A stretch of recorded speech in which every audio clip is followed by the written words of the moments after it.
Bava Kamma Daf Tzaditet Amud Bet Tzaditet Amud Aleph, independent contracting, אומן, קונה, בשבח, כלי. One of the most important functions of a leader, certainly in business, but probably in everything, is the allocation of scarce resources. When you've got limited resources, whether it's human resources or it's capital resources, how you allocate those resources is one of the most important functions of a leader. And in that sense, we're all leaders because the resource that is most limited and in highest demand is our time and our attention. And our decisions as to how to allocate our limited time and our limited attention is the leadership of self. And the greatest freedom is to have the freedom to allocate your time and attention as you choose. That's a very, very precious freedom which one can't value too much. There's nothing, no freedom more valuable than that.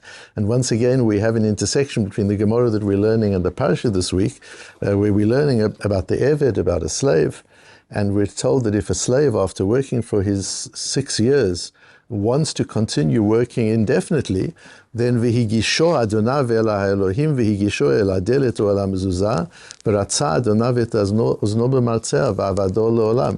The master then takes the Eved in front of the Beis Din and he has to pierce a hole in the Eved's ear against the doorpost. And Rashi brings the Gemara from the Yerushalmi.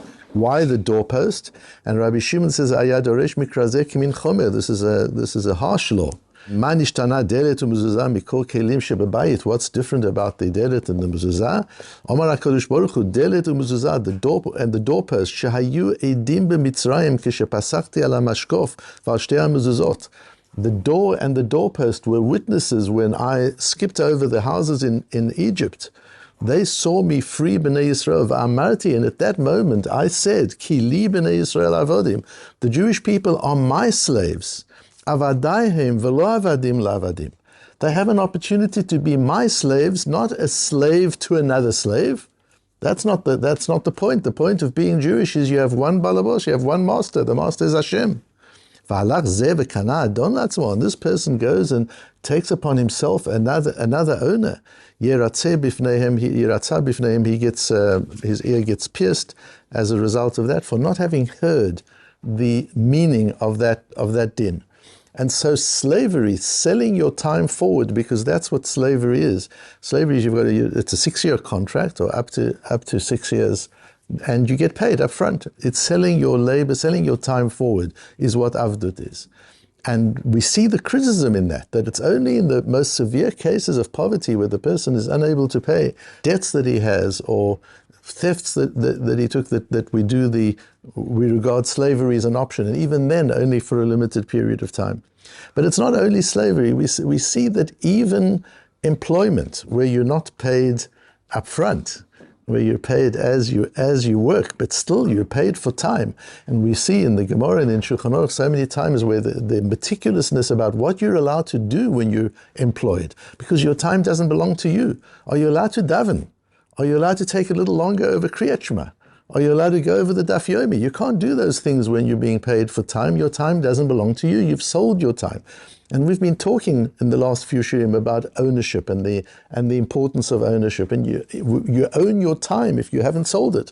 But if you've sold it, then you don't own your time. Somebody else owns your time. And there is a way to earn a living. We talked on Daf Tzadi about Yegia Kapecha Kitoichel Ashrecha V'Tovlach, that a Jew wants to earn his own living. He doesn't want handouts. And there are ways to earn your own living where you're not selling your time. And that's the idea of an independent contractor. And understanding the difference between an employee and an independent contractor is key to understanding the sugya of Gemara. An employee is called a sachir, a hireling. You hire the person, that means you pay for his or her time. A contractor is called a kablan, somebody that takes ownership of outcome. That's the essence of what a kablan is. I pay you for the result. I don't pay you for your time. I don't care how long it takes you to do it. You've agreed to deliver a certain outcome by a certain day. Whether you sit on the beach most of the time or you do it from the beach and you're sitting with your computer on, I don't care. All I want is on the day that you said I'll have the service or the product, I'll have the service or the product. That's independent contracting. And that's the idea of a kablan rather than a sachir. And with that we can understand the Gemara. The Mishnah says on the bottom of Tzadichet Amud Bet, Natan lu'umanin letaken v'kilkilo. I give an item to a tradesman to repair, and he messes it up, he breaks it. Who's responsible? Says the Mishnah, Chayavim l'shalem, the tradesman has to pay. It's got nothing to do with wealth. Bill Gates might give his computer to a poor little university student who's hardly got a penny to his name to fix, and he breaks the computer. He has to pay Bill Gates. This is an Indian of Mishpat, this is not tzedakah. Natan, for example, Natan l'charash, you give to a carpenter, shido teva or migdal, an item of large furniture, l'takein, to fix it, v'kilkel, and he messes it up, he breaks it, chayav l'shalem, he has to pay. Omer Ravasi, says Ravasi, an unbelievable approach to labor, says Ravasi, a new way of thinking. Lo shanu, this that the Mishnah says that the tradesman has to pay for the breakages and the damage is only shenatan lacharash shedat tivar migdal lena'itz bahen masmer v'na'atz bahen masmer v'shibran. That's only if I give it to the workman to knock a nail into it. There's a specific job that he has to do, and he does the job I paid him to do. Then he's responsible to pay me if he messes up. Aval natan l'charash etzim lasot shidat teva u'migdal v'asa mehem shidat teva u'migdal v'shibran. But if I bring him wood, so if I bring Gidon a whole lot of wood, this has happened even to you and I, right? Given you wood and you've created something wonderful. What happens if he doesn't create something wonderful? He messes up? Potter. He doesn't have to pay for it. He returns the wood and he doesn't have to pay for any loss. My timer, what is the reason, says Ravasi? Uman kone b'shevach kli. When a tradesman has worked on an item and improved it, it's no longer the same item. And you can't now separate it out and say, well, there's the wood, there's the commodity, and there's the product. There's no more commodity. It used to be wood. It's all part of what we're discussing. These sugyas are just amazing in understanding how the world works.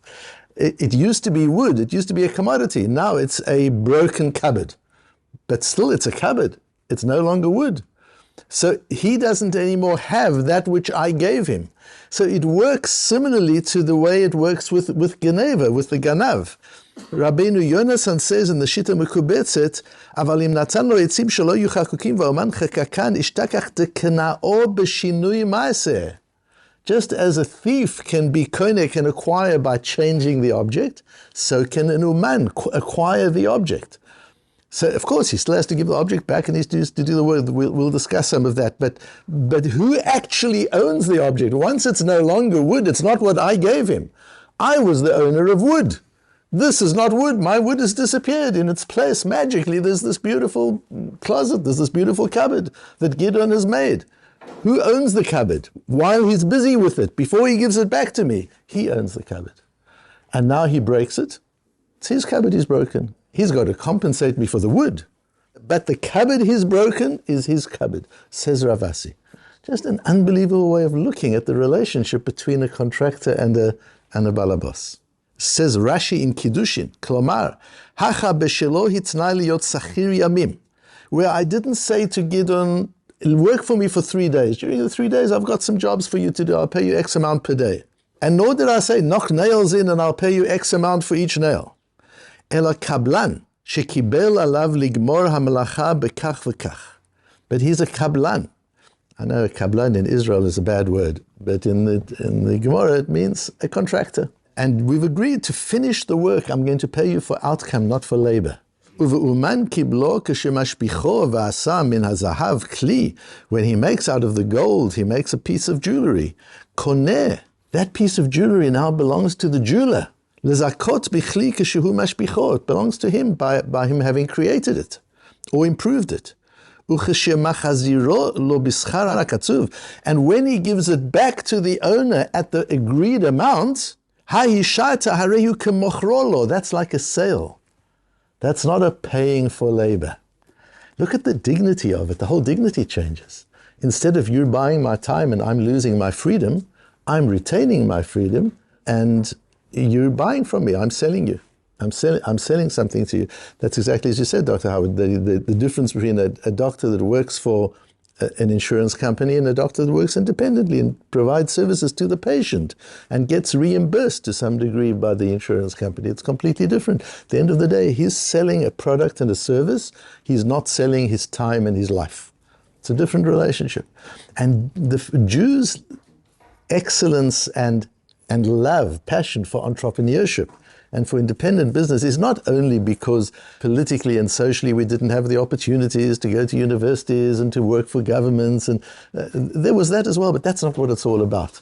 The reason Jews have excelled in business is because Jews love independence.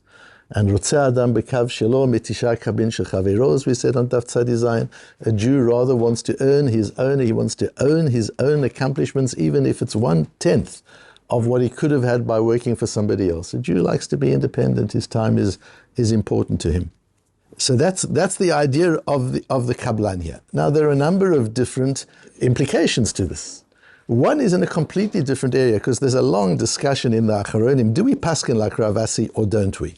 And the Gemara in our sugya on Daf Tzaditet, backwards and forwards, bringing proofs for and bringing proofs against, and it's not entirely conclusive. And there's a big discussion in the Achronim as to whether we pass, even in the Rishonim, Rabbi in the Tam says we paskin like Rav Asi.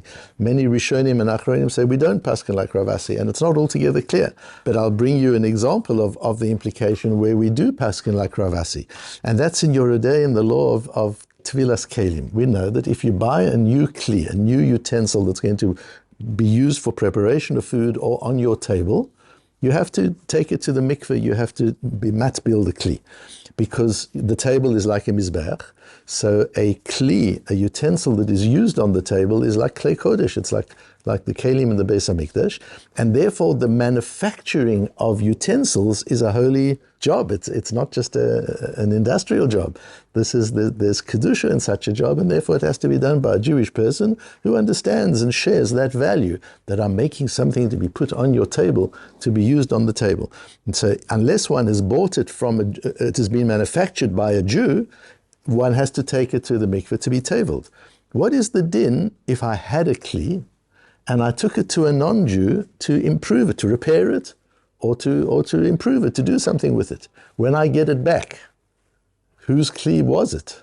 Have I bought a new kli from a goy who owned it first, and therefore I have to take it to the mikveh? Or do I say, no, it was my kli, I gave him, all the material was mine, he didn't use any material, he just put some labor into to fix it. It was my kli. Says the Shulchan Aruch in Siman Kuf Chof, Yisrael shenatan kesef l'uman oved kochavim la'asot lo mimenu kli, eino tzarich tefillah.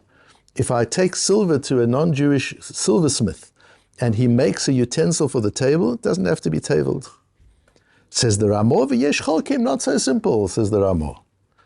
V'yesh letovlo below bracha, and therefore one should table it. Without a bracha, because there's a machlokes about it, and one should table it.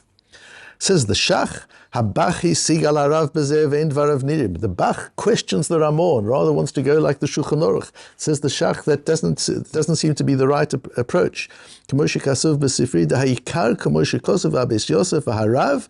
The right psak is as the Ramah paskins. Dedat atu b'shem ritzvah da'afilu b'kesef shel Yisrael. Even if all the silver is mine, and I give it to the workman to make a kli. Sha'oved kochavim oseh ikara kli, because it's the non-Jew who turns the silver into a kli, tzarich tefillah. אומן קונה בשבח kli. And this is the basis, Rav Asi's halacha is the basis for that halacha, that אומן קונה בשבח kli, the kli belonged to him for that period of time. And the Darkei Tshuva is a sefer if one's learning smicha, not the kind of smicha that lots of people learn today, where you get a booklet and you go through the bottom line of the halachas. That's a wonderful limud, but it's got nothing to do with learning halacha. It's learning dinim. You learn the outcome, but the learning halacha, the Darkei Tshuva was key. You can't learn Yoredei without the Darkei Tshuva. The Darkei Tshuva was the second Munkatcher Rebbe. And he wrote the Darkei Tshuva in Yoredei, which is, as I say, a sefer that a rov can't move without. If you're paskin shailas, you can't move without it. And the Darkei Tshuva says, "V'anu ein lanu ela divrei haramo v'hashach b'zeh." And we follow the Ramah and the Shach on this matter, which means clearly that the way we function is like Rav Asi, that the Umen Koine B'Shvach Kli. The Rashba on our sugya explains that there are limits to that ownership. Yes, he owns it, but at the end of the day, alma if he hasn't messed the thing up, he's done his job. Eino kone kol shvacho. He doesn't entirely acquire it. His intention all the time was to return it back to the owner. So the owner retains a certain ownership as well. Reb Shimon Shkop says it's actually a shutfus. They're partners in it. I've given you the material and you've put in the labor and the skills. And therefore we're actually owners in it, and part of the condition, we're therefore partners in it, and part of the condition of our partnership is that I buy it back from you. One of us has to buy it. We're not going to stay partners in my salt cellar that I want to use on my table every Shabbos. I gave you the silver, you made it into a beautiful salt cellar. We're partners in the salt cellar, but the deal of the partnership is I have the right to buy it from you, and then it's mine completely. And then we go back to that which Rabbeinu Yonasan said, that Rashi said in Kiddushin, it's Ki'ilu Mochro, is actually selling it to me. And so we see here this avenue of earning a living from contracting, where you don't give up your independence, your ownership of your time and attention, because that's your greatest freedom. And as we learn in the Parsha, the importance with the Eved. And we see in Bava Basra, we've got the Gemara. The Gemara is talking there about Yonasan in the time of Michal, with all the Avodah Zorah that there was there, and what Yonasan thought. And he says, Kach mekublamim bibeit Abba. I was always taught, says Yonasan there, Lo olam yaskir adam atzmo la'avodah zara v'al yitztarech labriot. A person should rather hire himself to idol worship than to take handouts from society. That's a Jewish view. And he says, "Who's savar avodah zara mamish?" He thought that meant avodah zara, idol worship. It doesn't mean that. It means avodah zara, avodah shezara lo. A person should be willing to do work that you're not trained for, doing work which isn't according to your status and your dignity. But if your choice is to get a handout or to do the work, you rather do the work. That's so that you can remain independent rather than be responsible to people who are giving you a handout and you've lost your whole independence. That was part of my reasoning, as I think I've mentioned to you before, right in the beginning, when I came out of yeshiva, not to take a salary for Rabbonis. So not to sell my time. And when it comes particularly to Torah, the freedom to be able to say what I believe is true, to be able to say what I believe people need to hear, not to have to entertain people because the board of the shul wants me to entertain people. That's not the role of a Rov. You don't sell your time. If one can, rather be independent in any way one can. Not everybody has the opportunity, but if one has the opportunity, rather to be independent, to retain your freedom to be able to use your time as you wish. And so, as you go into the day-to-day and the rest of the week and the rest of your life, be very mindful about the privilege of the freedom to allocate your time and attention. That's the greatest freedom we have. And the Rebbeinu Shalom has expectations from us in the way we do so. Every time you pay attention to you're choosing not to pay attention to everything else. If you decide you're going to watch TV for half an hour, for that half an hour you're deciding to do nothing else. That's a decision. It's an allocation of a scarce resource. If you're deciding to learn some Gemara for the next half an hour, you're deciding to do that, to allocate your scarce resource of time and attention to the Torah and not to anything else. Just bear in mind that freedom, and bear in mind some of us are independent contractors, and that's great, and some of us are employees, but there's still other time that is ours. When we've sold our time, we've got to understand our responsibility to those to whom we've sold our time. But then we do have a certain amount of free time. At that point, we're freedom, and we can allocate our free time as we wish. To allocate it with care, with responsibility, thinking ahead for outcome at the end of the day. Not to do things just checking off the job. If I'm paid as a poel, I just check off I did what I'm supposed to do. If I'm paid as a contractor, I make sure that the outcome is complete. And so with all our lives, not to check off davening and learning and all the things we have, make a brocha, not just to check it off, but to always be aware that this is about outcome, this is about producing something that is beautiful, something that is complete, and something we can be proud of.